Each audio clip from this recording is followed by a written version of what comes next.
Hey everybody, how y'all doing? Hope you can hear me pretty good. I'm just making my eyebrows a little thicker today.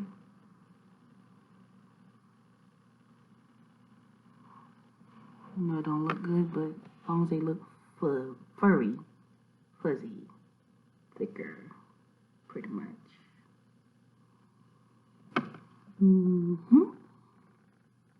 Hey, everybody, forget about it. Yeah. I got another story time today. Story.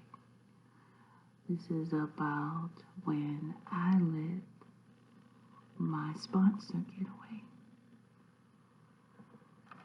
Sponsor, sugar daddy. Yeah, I was about 22. Was I 22? 22. I was pretty young. And I worked at the Walgreens in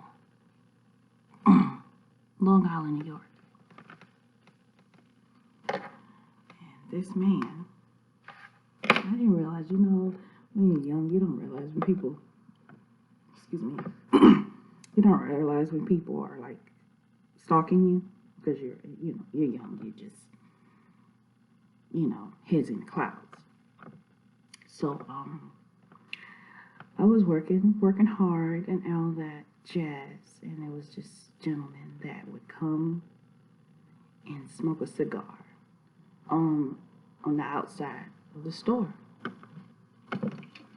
And every time I would go out there to my car or change the garbage or whatever, he would talk to me.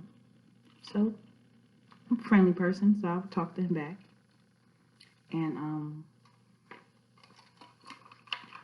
one day, I guess I looked really stressed out. He was like, well, let me give you his name. His name was Dennis. He was really stressed out. I mean, I was, and he noticed it. He was like, what's going on? I told him I was having some trouble with custody for my son. And he said, can y'all hear me? Let me make sure. I told him that I was having issues with custody for my son. And he said, oh, well, how can I help? I was like, I don't know. You're a lawyer. Can you look me up? He's like, no, I'm not a lawyer. I own this security company. He proceeded to tell me, oh, we do security for the Yankees games and all that stuff. I said, oh, okay. He's like, well, when is your next court date? I'll support and whatever, be there for you. And I was like, well, I have one this coming, I think Thursday, Friday. He's like, well, we'll go get some coffee and I'll drive you there. I was like, cool. Just thinking that he was just being polite and nice, and we've built this type of somewhat friendship, so thought that's why he was doing it. So we went, and he took me to all my court dates, and he would take me back to because I didn't want him to know where I lived yet. I was still kind of smart. So he would take me back to the train station, and I get on the train to go home. So one day he said, I would like to take you out. I was like, okay. He said, to dinner. I said, oh, okay. He said, what do you like? I said, I like Asian food. Thai, Japanese, Chinese, Asian food. He's like, okay, well, I know I can take you. He said, so, what time you want me to pick you up? And I was like, well, since we're eating dinner, I'll say like 6 or 7. He's like, okay. So he came to my neighborhood, texted me and let me know he was outside, and I came to get in the car.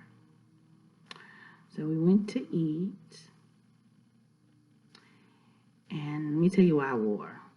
Let me tell you, I could not be no sugar baby now, because sugar babies do a whole lot, and these sponsors expect you to do a whole lot, but I'm not. I wasn't doing it then. That's damn sure he's doing it now. So I was wearing this black and white off the shoulder top from Rainbow in a black skirt. I look cute, I guess. And I had my hair down. I always had like a curly, long weave in my hair. I never wore anything really different. Curly, black, straight, or black, curly. Anyway, so he said, oh, you look nice, blah, blah, blah. Okay. So after we finished eating, no, before we ate, we drank sake. I never drank that before. So I was a little lit. I was a little lit drinking hot alcohol. So I was relaxed. So we ate, and then we took a drive to the beach, because I lived near the beach. At the time, I moved. I lived on Far Rockaway. So it's like a beach, like the road goes down the beach. So I lived down the beach. So he decided to drive that way. And he pulled under the boardwalk thing and parked. He said, let's pull in here and talk. I was like, okay. It wasn't too late. Yeah, it was like early. It's like 9. So I was like, okay. See my mind, I'm like, this man don't want, he's my friend. I never messed with a white guy before, so I didn't think that they were attracted to me. Dumb, like 22, I was dumb. So I was like, okay. And we sat there and we talked for a good little while. And then all of a sudden he said, can I get a kiss? I was like,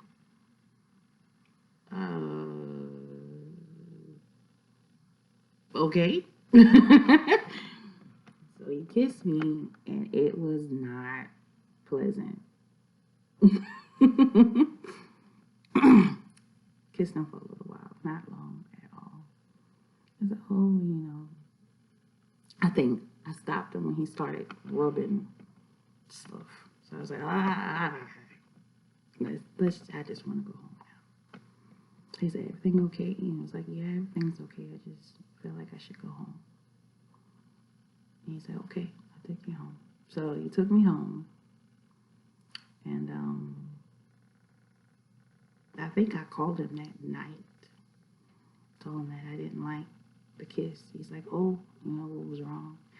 I was like, it just felt like a Brillo pad. I think because he had like, his beard was coming in. 5 o'clock shadow thing. And he was like, oh, I'll make sure I shave babies off, whatever. I was like, that might not just be it. I don't think I'm attracted to you, and I don't want to continue knowing that I'm not attracted to you. That would be fucked up. He's like, okay, well, I understand. I won't bother you anymore. And he disappeared. He disappeared. I ain't see him no more. If I saw Dennis today, Dennis was like, oh, yeah, Mr. Dennis would not get to work, but Mr. Dennis would think he was getting the work. He would think. I would have him thinking he was going to get the work. But I was young. No one taught me. You use what you got to get what you want. But now I would. But I don't really have a lot to use. All right, this was a long story time. Sorry, y'all. I'm tired too, so I'll talk to y'all later. Bye.